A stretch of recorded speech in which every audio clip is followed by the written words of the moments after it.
memasuki bulan suci Ramadan, artinya memasuki sebuah bulan. Jika kita berbuat baik di dalamnya, maka insya Allah Allah Subhanahu wa Ta'ala akan menjadikan 11 bulan yang berikutnya akan juga menjadi bulan yang terjaga, akan juga menjadi bulan yang penuh dengan kebaikan-kebaikan, sebagaimana yang disampaikan Nabi besar Muhammad SAW, Ramadan ila Ramadan kafarah lima bainahuma. Dari Ramadan menuju kepada Ramadan yang selanjutnya akan menjadi penghapusan dosa di antara tengah-tengahnya. Saudariku sekalian yang saya muliakan, memasuki bulan suci Ramadan artinya kita memasuki sebuah bulan yang bahkan Nabi Muhammad meminta agar umurnya dipanjangkan sampai kepada bulan tersebut.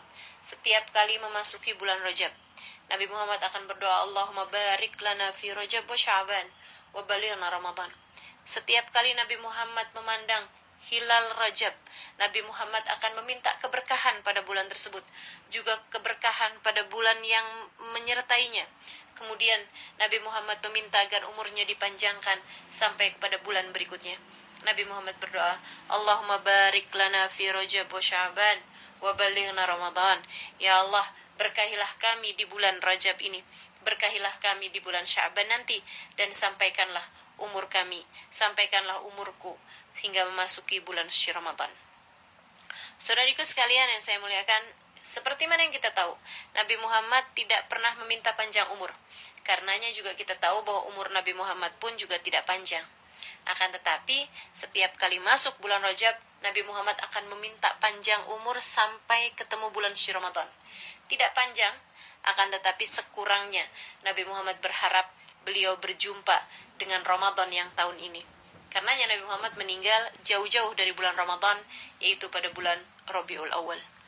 Teman-teman saudariku sekalian yang saya muliakan, sedemikian indahnya sampai-sampai Nabi Muhammad yang memang tahu apa yang diturunkan Allah Subhanahu wa taala pada bulan suci Ramadan, Nabi sampai berkata, "Lau araftu ma da'atallah fi Ramadan, lau araftu ma fi Ramadan latamannaitum an lawi syuhur kullaha Ramadan."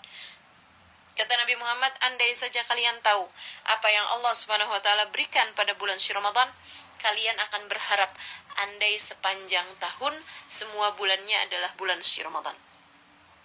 Saudariku sekalian yang saya muliakan, maka bulan ini sudah di depan mata. Kita pun menunggu dengan tak sabar rasanya, berharap gerimis cahaya pertama Ramadan segera menerpa kita. Maka memasuki bulan suci Ramadan adalah memasuki bulan yang bahkan Nabi Muhammad pun berharap-harap untuk bisa memasukinya lagi dan lagi. Saudariku sekalian yang saya muliakan, Nabi Muhammad dalam doanya mengatakan, Allahumma barik lana fi Rajab wa Sya'ban wa balighna Ramadan. Para ulama-ulama kita menambahkan doa tersebut dengan ucapan, wa inna 'alas siyam wal qiyam wa qiraatil Qur'an. Ya Allah, bantu kami untuk dapat menyempurnakan puasanya, untuk dapat memperindah ibadah malamnya, yaitu tarawihnya, dan juga kami minta untuk dapat memperbanyak membaca Al-Quran pada bulan tersebut. Para ulama yang lainnya menambahkan, para guru-guru kami menambahkan doa tersebut dengan ucapan mereka, wa ganni'na bil galil minat ta'am wal manam wal kalam. Wa ganni'na bil galil minat ta'am wal manam wal kalam. Ya Allah, jadikanlah kami merasa cukup pada bulan ini dalam ketiga hal ini, yaitu kami cukup dalam sedikitnya makan, kami cukup dalam sedikitnya tidur, dan kami cukup dengan sedikitnya berbicara. Maka kita akan membahas bahwasanya kalau saya ditanya tentang apa nih yang mesti kita siapkan dalam bulan suci Ramadan, tentu saja teman-teman saudaraku sekalian, selain daripada kita mempersiapkan hati, kita pun juga mempersiapkan segala sesuatu yang akan kita jalani pada bulan suci Ramadan nanti, yaitu ilmu pengetahuan, dan juga kita mempersiapkan kekuatan hati untuk bisa menjalaninya dengan penuh kehusyuan, insyaallah, menjadikan Ramadan kita seperti yang Allah Subhanahu wa taala mau. Semoga Allah Subhanahu wa taala menerima Ramadan kita sebagaimana diterimanya Ramadan hamba-hambanya yang tercinta di sisinya, insyaallah. Amin ya rabbal alamin. Teman-teman saudariku sekalian yang saya muliakan, sekali lagi persiapan bulan suci Ramadan. Yang pertama adalah persiapkan hati untuk jangan meletakkan kebencian dalam hatimu terhadap siapapun. Silahkan masing-masing menengok hatinya sebelum masuk bulan suci Ramadan. Adakah sesiapa yang kamu masih meletakkan dendam dan kebencian di dalam hatimu kepada orang tersebut? Sayangi hatimu, teman-teman. Sayangi hatimu. Jangan biarkan kebencianmu terhadap siapapun menghalangkanmu dari rahmat yang Allah Subhanahu wa taala akan berikan. Seperti yang disabdakan Nabi Muhammad alaihi wasallam, "Arba' mahrumun min rahmat Ramadan."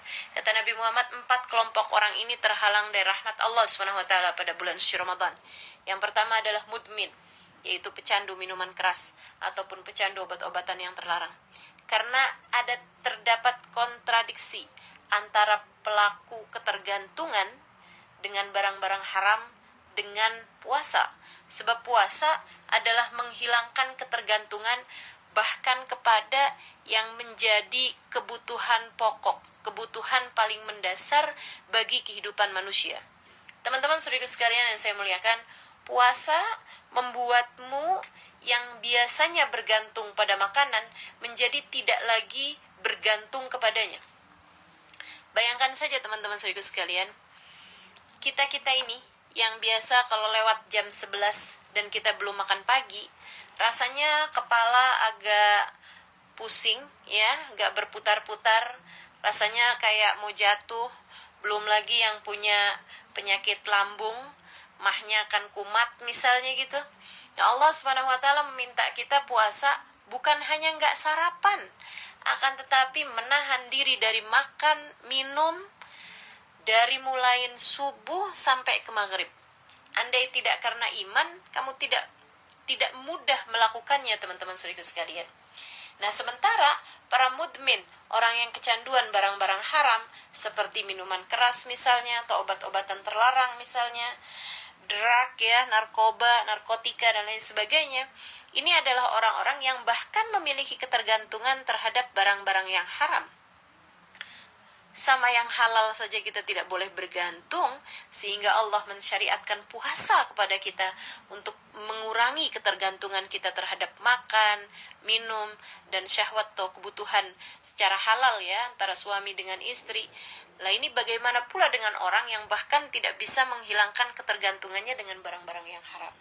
Karena itulah Allah Subhanahu wa taala seperti yang disampaikan Nabi Muhammad tidak akan menurunkan rahmat pada bulan suci Ramadan, dan tentu saja apalagi pada bulan-bulan yang lain gitu ya. Pertamanya adalah kepada para pecandu barang-barang terlarang ini, teman-teman. Semoga Allah Subhanahu wa taala menjauhkan kita dan seluruh keluarga kita, anak cucu kita, orang-orang yang kita sayang